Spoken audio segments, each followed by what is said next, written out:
Okay guys, try natin magsagot ng problems falling under the category of the so-called resultant of force systems as well as moment of a force. So for this particular example, let's find the resultant of the concurrent force system that is actually shown. So kung titignan natin yung figure dito, we have here 3 inclined forces. So technically, kung kukuhanin man natin yung corresponding resultant force o single force that may represent these 3 inclined forces, so in-anticipate natin resultant force should also be inclined. So ayan. So in this case, ang formula ng resultant natin, list down ko, is you have square root ng summation forces of x square plus summation forces of y square. So, yan. So, kung titignan natin, for us to be able to solve for the value of the resultant, kailangan mag-create tayo ng necessary x as well as y equation. So, before tayo mag-start dito, ang unang-una natin gagawin dito is for us to be able to break down all 3 inclined forces in terms of their x as well as y component of a force. So, gawin nga na natin. So, in this case, kung ito man is 300 pound, ito is to be labeled as 300 of y. Then, ito naman is to be labeled as 300 of x. Then, kung ito naman is another 300 pounds, pero in this time, nandun sa kabilang side, lilabel natin siya as 300 of x. And then, ito naman is to be labeled as 300 of y. So, last one, breakdown natin itong 200 pounds. So, ito yung 200 of x. And then, ito naman yung 200 of y. So, para makuha natin yung corresponding value of the resultant, pwede natin inahin yung x summation o kaya yung y summation. So, in this case, ang gawin natin dito is, mag-start tayong kuhanin yung corresponding value ng summation forces of x. So, summation forces of x, all forces going to the right are considered to be positive. So, in this case, you have 1, 2, and then 3. Tatlo yung consider natin. So, mag-start muna tayo doon sa positive. So, you have here positive 300 of x. Then, sa kabilang side, papansin natin, you have here negative 300 of x. And then, another negative 200 of x. Yan. Then, ito nga yung summation forces of x. Then, kung i-recall natin, pag sinabi nating f of x, ito is f. Then, provided ang angle natin is that of x, siya is actually cosine. So, in this case, you have here positive 300, cosine ng angle. So, you have here 60. So, cosine ng 60 minus 300. So, in this case, ang angle naman natin is 60. So, cosine ng 60. Last one is minus 200. So, cosine, anong angle? So, ang angle natin dito is you have 30. So, pag in-evaluate natin yung current equation natin, it follows na magkakancel out itong dalawang side na to.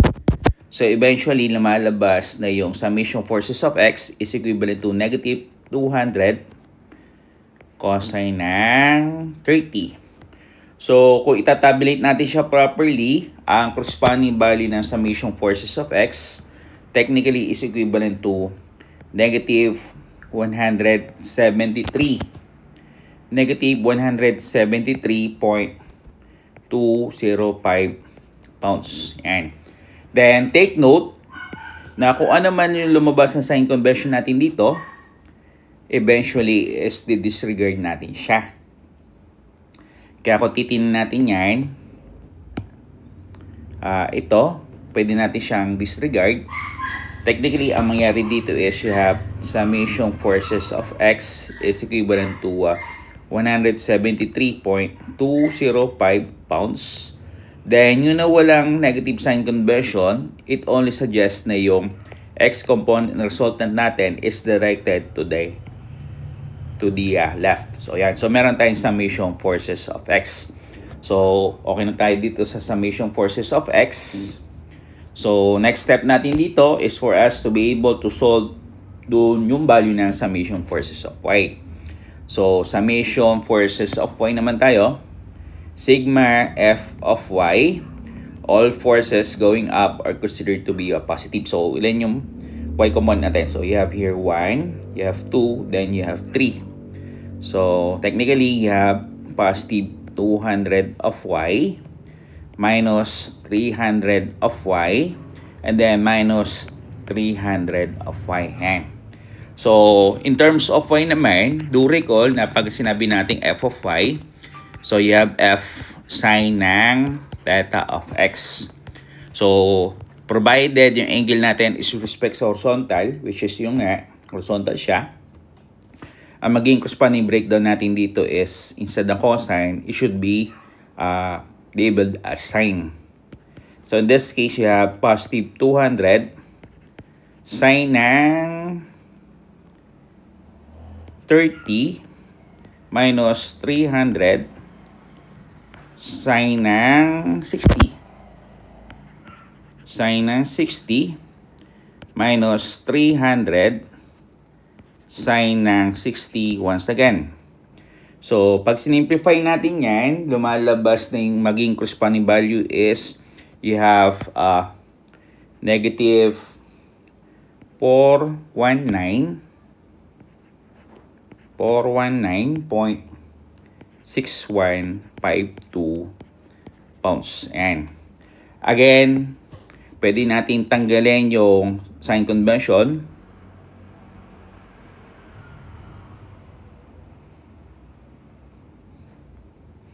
So, yung sign convention na negative only suggests or denotes na yung pinaka y component ng resultant force natin is directed going down.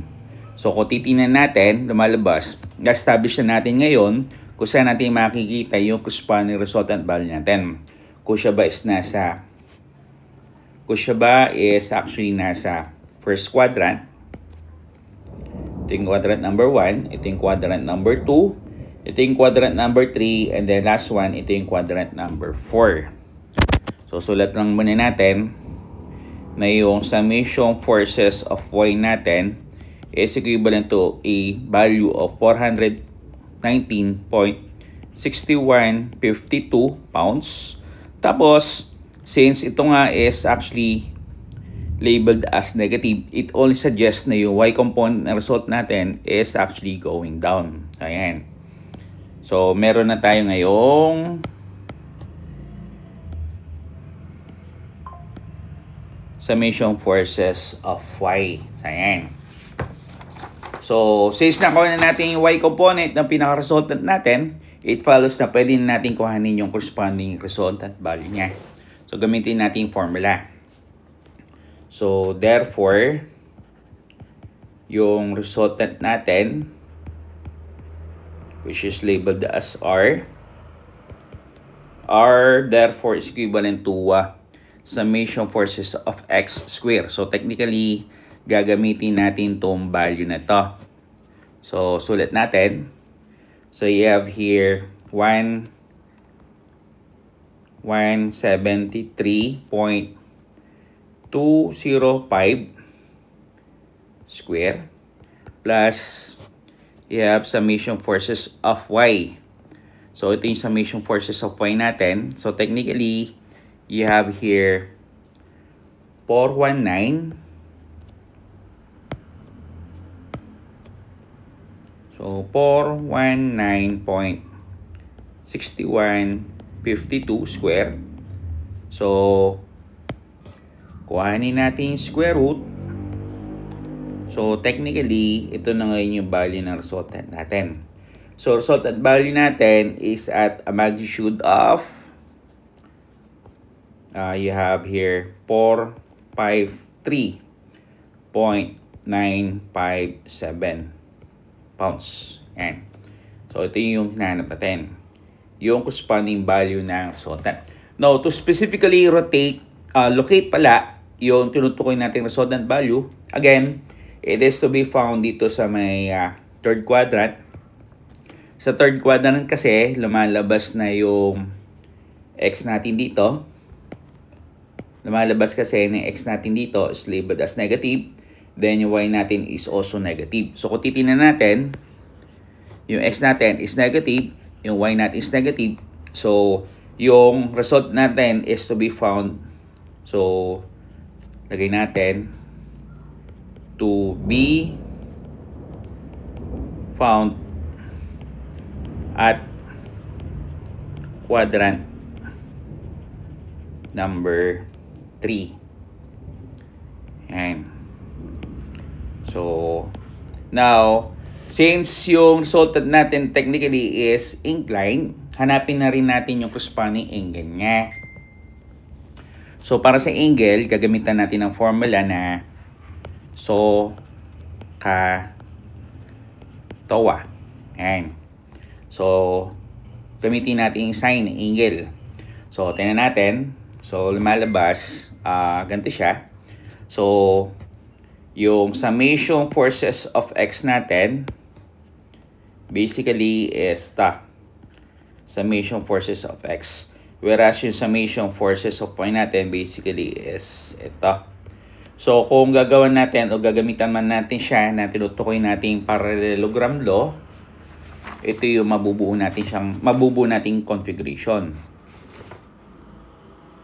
So, nabubura. So, ito siya. Then, yung bang maging corresponding diagonal niya is what we call the resultant. So, ayan. So, ito ngayon yung resultant. So, kung i-isolate natin ngayon yung corresponding configuration natin, ito yung mabubuo nating configuration. So, ito yung resultant. Ito yung summation forces of y. Ito naman yung summation forces of x. Then, yung slanted side is considered to be the value of the resultant. So, kung ano natin yung angle with respect dito sa tinutukoy nating horizontal, which is that of x. So, yan. So, in this case, kung gagamitan man natin siya ng so, pag sinabi natin so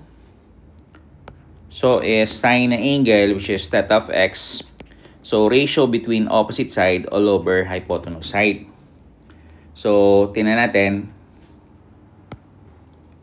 Sine ng angle, ang angle natin dito is that of x na hanapin natin, is equivalent to, lumalabas, opposite side all over hypotenuse side. So, yung opposite side natin, basically, is ito, which is summation forces of y. So, yung number niya, basically, is ito. So, you have here 419.6152 all over yung hypotenuse side being the resultant value. So, ito. So, magnitude naman niya is you have 453.957. So, 453.957. So, para makuha natin ngayon yung corresponding angle, which is that of x, kukuhanin natin yung inverse function o inverse sign ng ratio between yung numbers na 419.6152 all over, you have 453. So, 453.957. So, pag pinindot natin sa calcu, ang lalabas sa kanyang value is you have 67.57 degrees. Yan. So, another solution is gamitan naman natin siya ng K. So, pag sinabi natin K, so you have cosine ng angle, which is that of x, ratio between adjacent side all over hypotenuse side. So, lalabas yan is you have here cosine ng angle, which is that of x, equivalent do sa ratio na adjacent side all over hypotenuse side. So, yung adjacent side natin is summation forces of x. Summation forces of x, you have 173.205. Ito siya. So, 173.205. So, 173.205 all over hypotenuse side. So, hypotenuse side natin being the value of the resultant, which is ito. So, resultant value natin, you have 453.957. So, again, para makuha natin corresponding angle, you have theta of x is equivalent to the inverse function of cosine, and then yung corresponding ratio between 173.205 all over 453.957. So, once simplified, again, ang lalabas nating number dito, which is theta of x, is equivalent to 67.57 degrees. So, same angle kumpara dito. So, same angle dito, pero sine siya.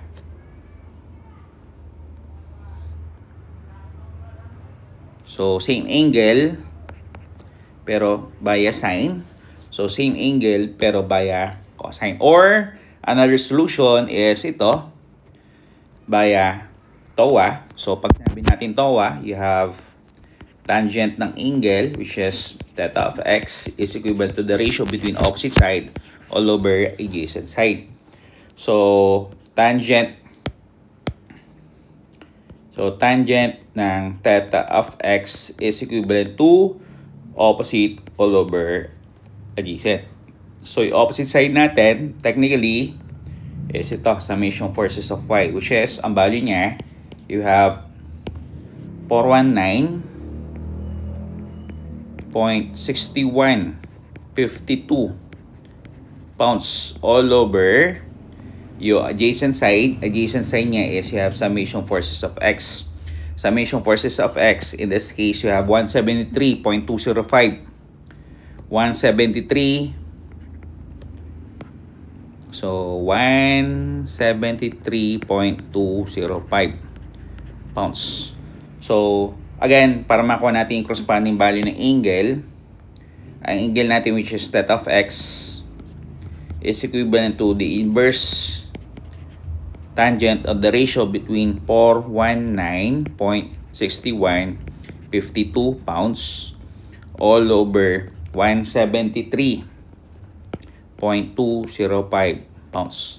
Pag sinimplify natin, ang angle theta of x natin is equivalent to, you have here 67.57 degrees. So again, kung titingnan natin, yung angle niya is the same kumpara dito via yung sine, kumpara dito via cosine, then last one via tangent. So ayan. So para ma-finalize natin yung figure natin, lumalabas,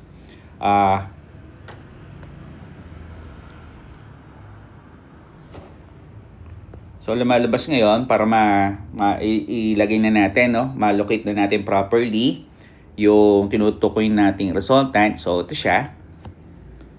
So resultant value natin. So again, lumalabas, meron tayo dito corresponding load.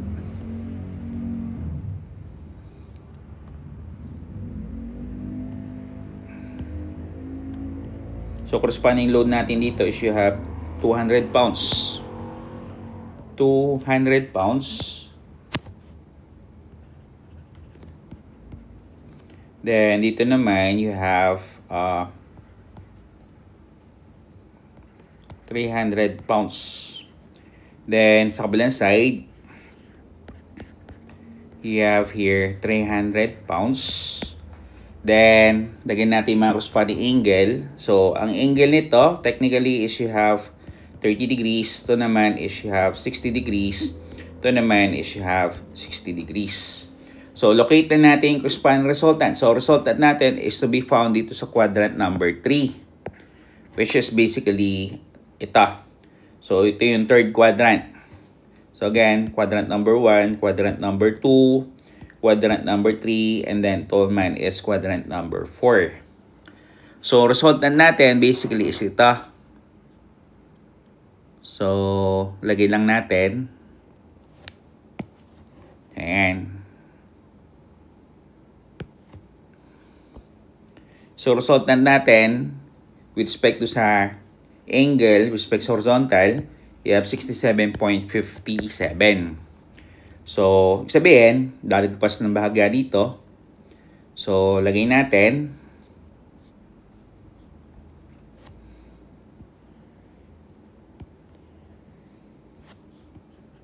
So, ito yung resultant natin. Ang resultant natin has a magnitude of 453.957. 453.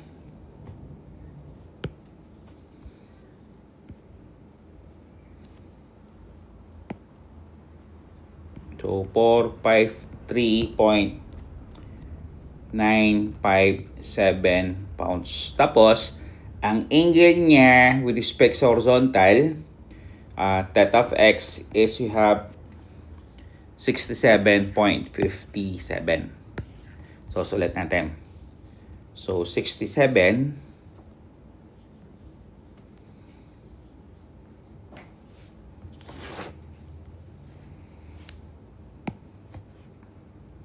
So, 67.57 degrees. Ayan. So, this concludes my discussion for this particular problem statement. So, again, kung titignan natin dito, ano ba yung mga dapat natin tandaan? So, one is, ang anticipation natin dito is you have here 1, you have 2, you have 3. 3 inclined forces. So, since tatlong inclined forces natin, in-anticipate natin na result natin is also said to be inclined. So, in this case, gagamitin natin yung formula R is equivalent to square root ng summation forces of x square plus summation forces of y square. So, ayan. So, once makuha na natin mga corresponding values by sa summation forces of x sa summation forces of y, pwede natin disregard yung mga corresponding sign convention. So, yung sign convention only denotes yung possible direction ng x as well as y component ng resultant. So, para ma-locate natin siya, kung siya ba is actually nandito sa by quadrant number 1. Kung siya ba is actually nasa quadrant number 1, quadrant number 2, quadrant number 2, quadrant number 3, as well as quadrant number 4. So, in this case, na-solve na nga natin. Na resultant value natin has a magnitude of 453.957. Then, yung corresponding angle niya by a sine, cosine, as well as tangent, ang angle niya is equivalent to 67.57 degrees. Now, since yung x component na resultant natin basically is said to be negative, as well as yung y component natin is said to be negative, nakikita natin siya dito sa quadrant number 3. Ayan. So, resultant natin for this particular problem statement is to be found at quadrant number 3. So, ayan.